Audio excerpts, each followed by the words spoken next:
Hey traders, welcome to Charts and Coffee. Great to see everyone. Hope everyone is having a good morning. Happy Monday. All right, so let's get to it. In Sunday's Raghee report, we went into a lot of depth on the economic calendar, how important a role that plays in our trading. It doesn't matter if you're a swing trader, it doesn't matter if you're a day trader, although it especially matters if you're a day trader, but it doesn't matter what time frame you are trading, your trading is going to be affected by the economic calendar. So please make that a regular part of your routine. Today, pretty quiet. 11:30 brings Lyle Brainerd, and we're not getting sound. Let's see here. Bear with me here. Let me check here.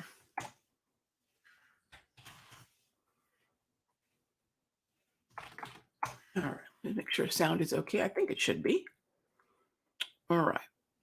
Okay, cool. Sounds great. Thank you, gang. All right, so let's get to it. So if you haven't already checked out the economic calendar, then please make that a regular stop in your morning routine.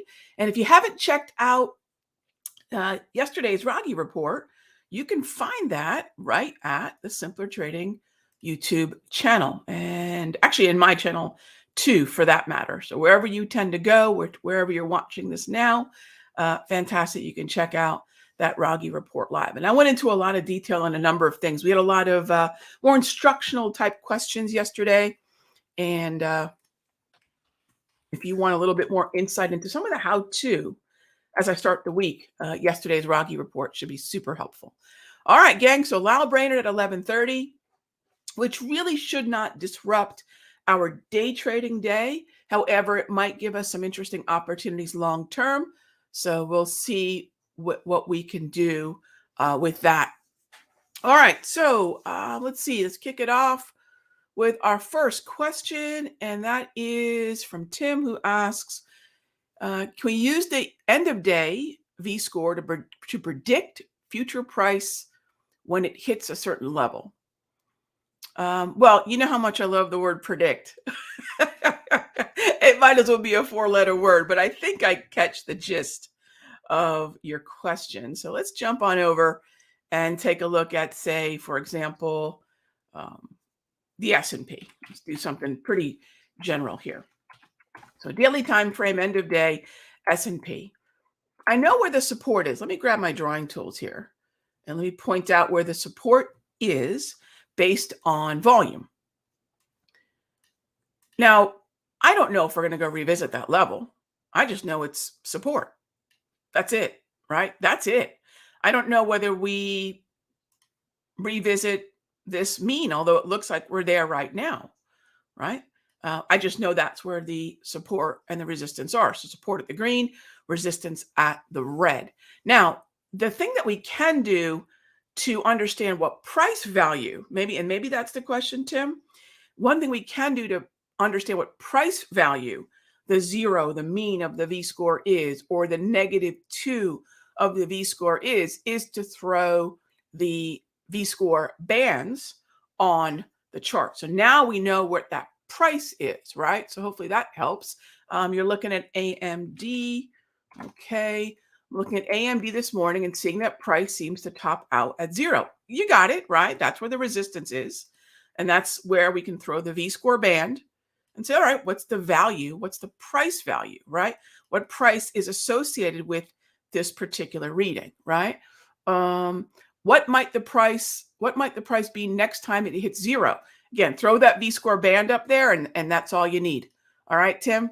Okay, next. And speaking of V-score bands and volume and all that stuff, please remember my traders out there who took the volume decoding class and signed up for live trading. That's coming up, gang. We've got that coming up in, what time is it? In about 14 minutes. So I'll be seeing you all in the classroom, same room that we had the class last Saturday in. I'll see you in there for live trading. All right. So next up, Philip, good morning. What kind of market are we entering today? Well, it's an open one. It depends on what market we're looking at, right, Philip? Which specific symbol are we looking at? So usually when someone says market, right, we're talking about indices, we're talking about stocks. We're still in a overall neutral market on the daily. And then day trading wise, we're neutral at the moment, right? That's where we're sitting at the moment. All right, can we take a look at Nike for a long term? All right, editor. Yeah. So once someone says long term, for me, what's long term, and then for me that is defined by really months, if not days. If my time horizon is months to days, that's where long-term sort of clicks off of my head. And that's going to be a weekly time frame conversation.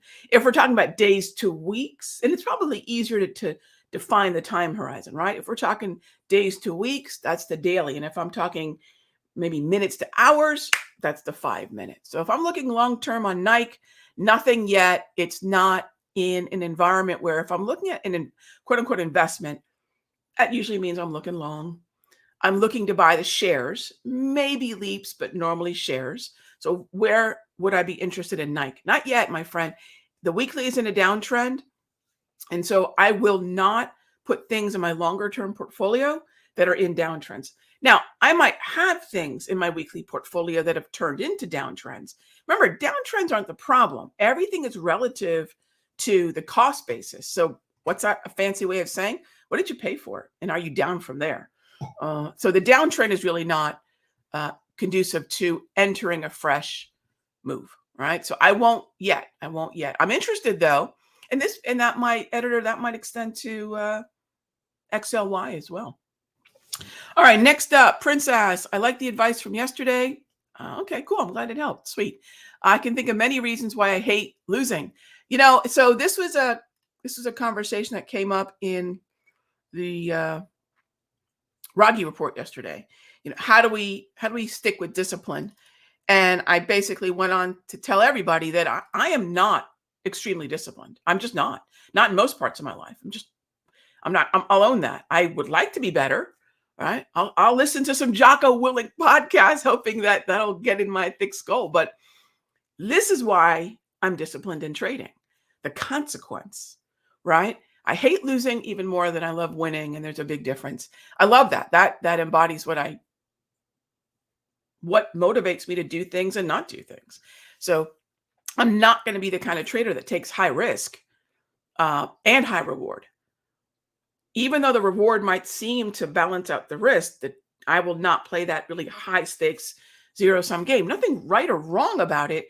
It's just the way, where am I? I got to wipe my glasses. They're kind of dirty.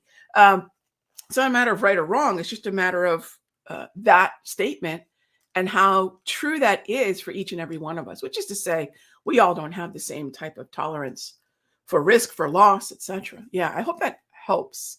Cool. It seems counter to many winning mindset type books. You know what, Prince? I work with a sports, mostly oriented to sports, a gentleman who works with me once a week, and I have regular phone calls with him, to help me with my mindset.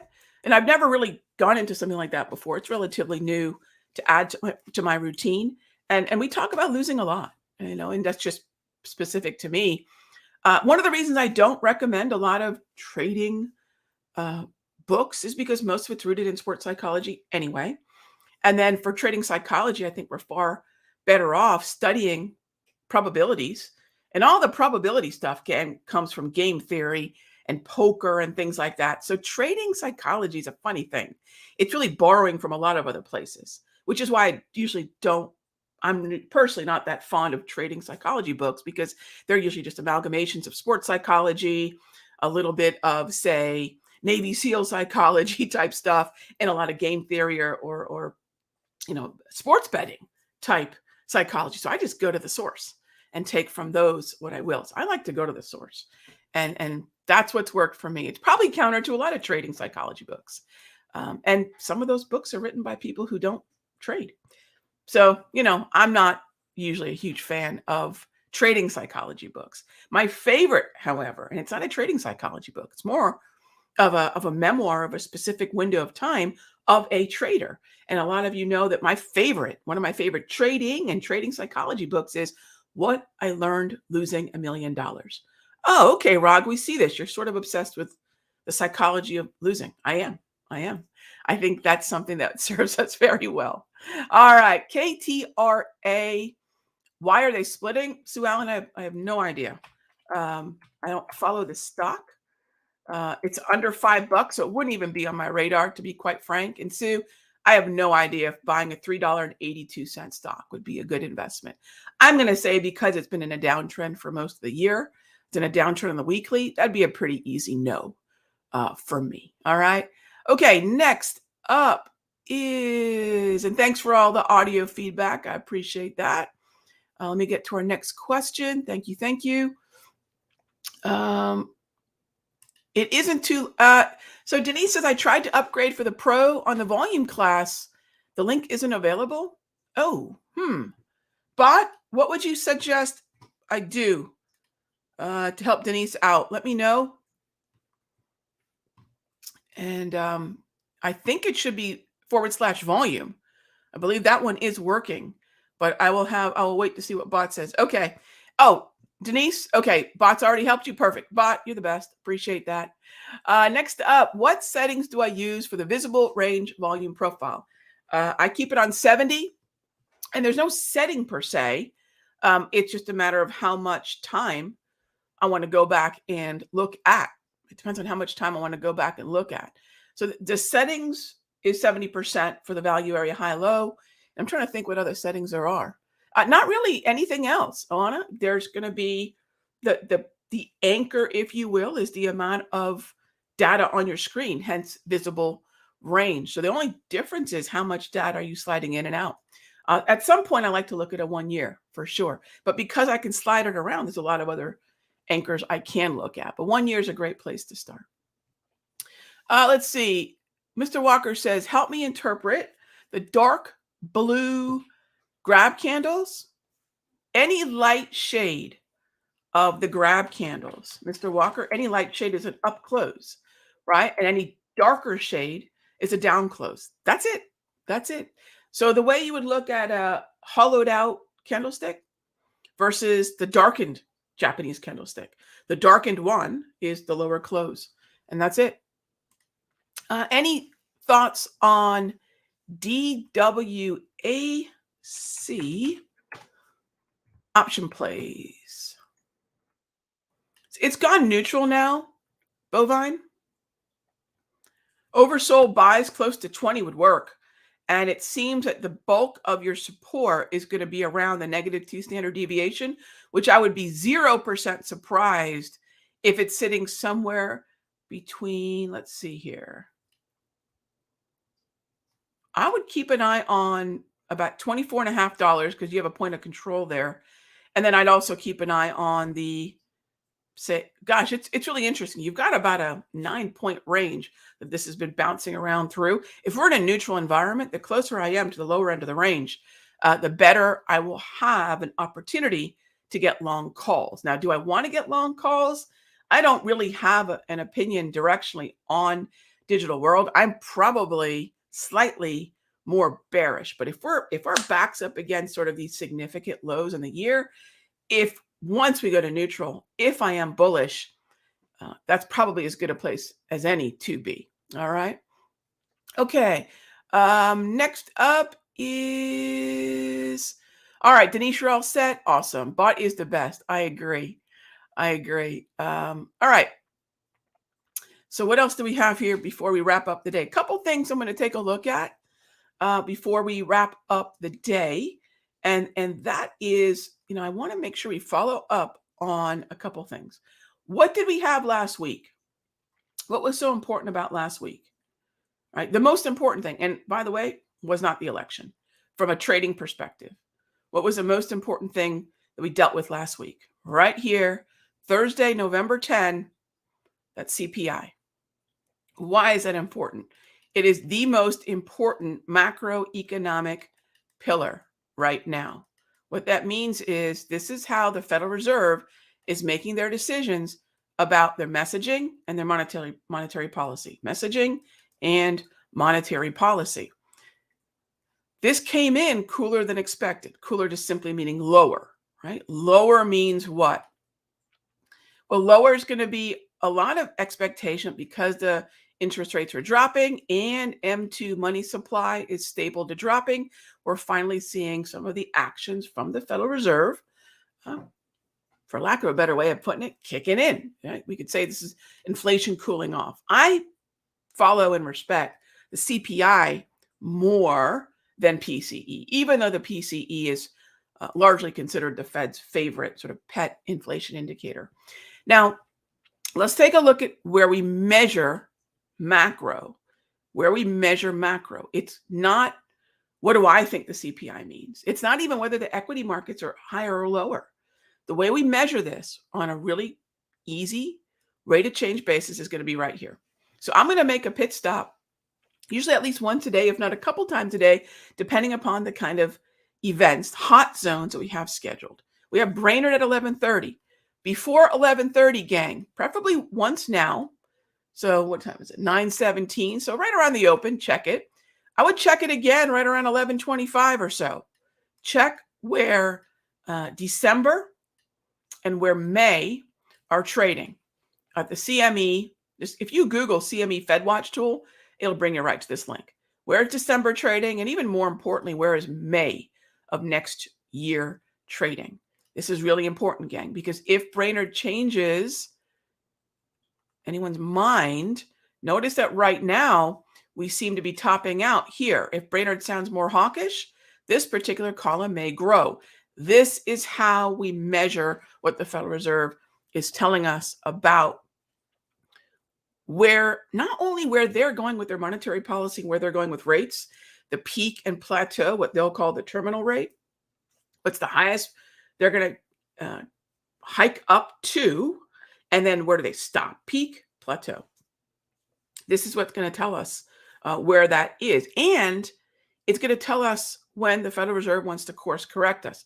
Watch how quickly they will course correct, getting much more hawkish, right? Sounding much more like hawks, right? When we get below 5%. Keep an eye on this, gang.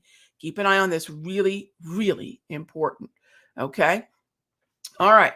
So that's what I'll leave you with here this morning, gang, for Charts and Coffee. As always, thanks so much for being a part of the Caffeinate and Dominate crew.